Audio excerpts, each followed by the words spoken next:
Hello বন্ধুরা, পশ্চিমবঙ্গের বেকার যুবক যুবতীদের জন্য একটি বড় আপডেট সামনে এসেছে। দীর্ঘদিন ধরে চালু থাকা যুবশ্রী বা বাংলার যুবসাথী প্রকল্প নিয়ে নতুন করে আলোচনা শুরু হয়েছে। অনেকেই জানতে চাইছেন, যুবসাথী কি বন্ধ হয়ে গেল? যুবশক্তি প্রকল্প কি সত্যি চালু হচ্ছে? আর যদি চালু হয় তাহলে কারা এই সুবিধা পাবেন? আজকের এই ভিডিওতে আমরা এই সমস্ত প্রশ্নের উত্তর জানব সহজ ভাষায়। প্রথমে একটু পেছনের ইতিহাস জানা যাক। পশ্চিমবঙ্গে 2013 সাল থেকে যুবশ্রী প্রকল্প চালু রয়েছে।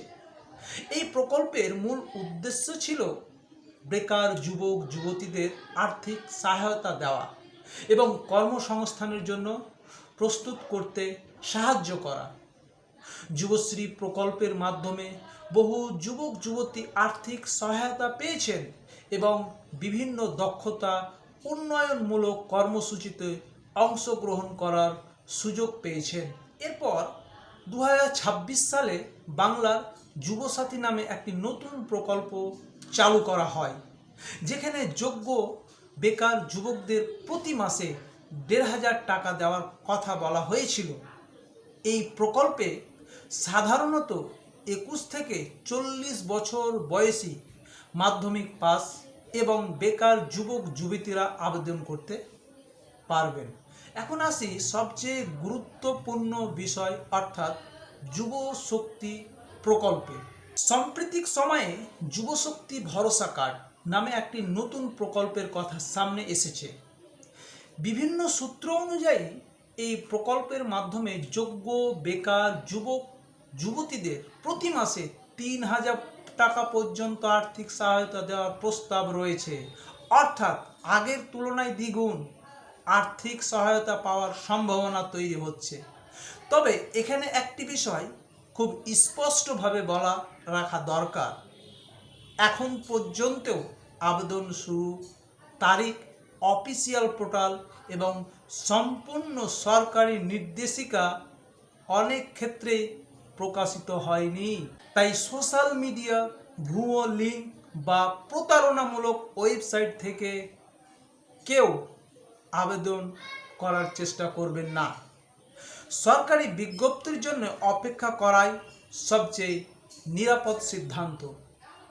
বর্তমানে যা জানা যাচ্ছে তাতে পশ্চিমবঙ্গের স্থায়ী বাসিন্দা, বেকার এবং নির্দিষ্ট শিক্ষাগত যোগ্যতা সম্পন্ন যুবক যুবতীরা এই প্রকল্পের আওতায় আসতে পারেন। বয়স সীমাও সম্ভবত 21 থেকে 40 বছরের মধ্যে রাখা হতে পারে, তবে চূড়ান্ত নিয়ম সরকারি বিজ্ঞপ্তির মাধ্যমে নিশ্চিত হবে। অনেকেই মনে আর একটি প্রশ্ন রয়েছে, যারা আগে যুবশ্রী বা বাংলার যুবসাথী প্রকল্পে নামে নথিভুক্ত করেছেন তাদের কি আবার নতুন করে আবেদন করতে হবে? এই বিষয়ে এখনও নিশ্চিত সরকারি নির্দেশিকা প্রকাশিত হয়নি। তবে কিছু প্রতিবেদনে বলা হয়েছে যে পুরনো সুবিধাভোগীদের তথ্য যাচাই করে নতুন প্রকল্পে স্থানান্তরের বিষয় বিবেচনা করা হতে পারে। চূড়ান্ত সিদ্ধান্ত অবশ্যই সরকারের অফিসিয়াল বিজ্ঞপ্তির উপর নির্ভর করবে। বন্ধুরা, এই মুহূর্তে সবচেয়ে গুরুত্বপূর্ণ বিষয় হলো গুজবে কান দেবেন না। সরকারি ওয়েবসাইট এবং সরকারি ঘোষণার উপর নজর রাখুন। নতুন কোনো আবেদন প্রক্রিয়া শুরু হলে অবশ্যই আমি আপনাদের সবার আগে জানিয়ে দেব।